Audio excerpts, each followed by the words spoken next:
Hey guys, what's up? It's Ro here again. Today I'm going to be talking about how to do an overhead squat, okay?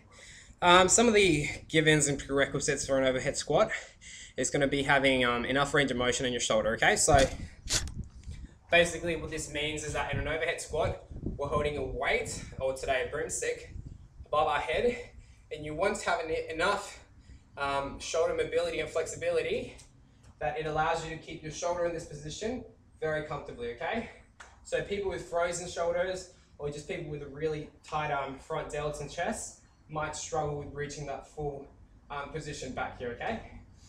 The next really important thing about a overhead squat is that you want to have active shoulders, okay? Now what that means is I don't want you just to be shrugging your shoulders here, but I want you to be active with them, okay? So what that's going to look like is I can turn my shoulder in, I can internally rotate it, which looks like this, okay? I'm rotating from my shoulder so that my knuckles face away from me, or I can do the opposite. I can externally rotate my shoulder, okay? That's the first part we want. We want external rotation, okay? Which means you're trying to show the world your armpits. Then from there, we want to go into keeping active lats, okay? So think of keeping all of this tight and keeping your shoulders tight, okay?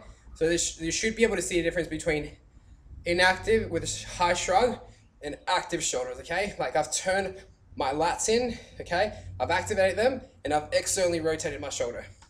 So the way that I usually teach this is I get people to grab either a broom or a skipping rope, and we just start with pass-throughs, okay?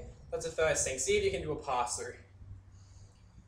This is given by the fact that you already have a pretty good or just normal decent air squat.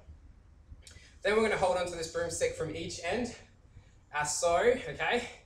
I'm going to bring it up. So this is inactive shoulders, active shoulders, okay? I hope you can see a difference.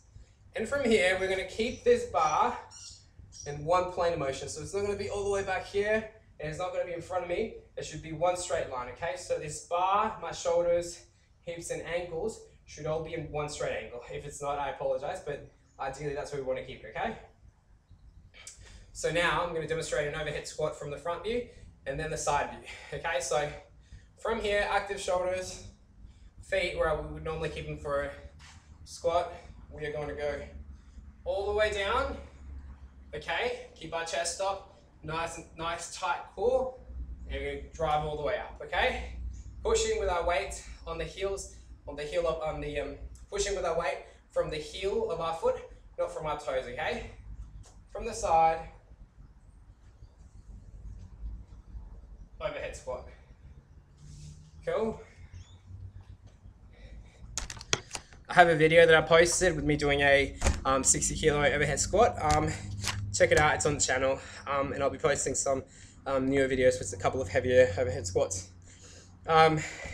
Practice it, like with all new movements. If you've never tried this before, keep practicing it till you get it, and make sure that you're doing it with while staying fairly injury free, and keep good movement throughout your range, and keep that range of motion very high.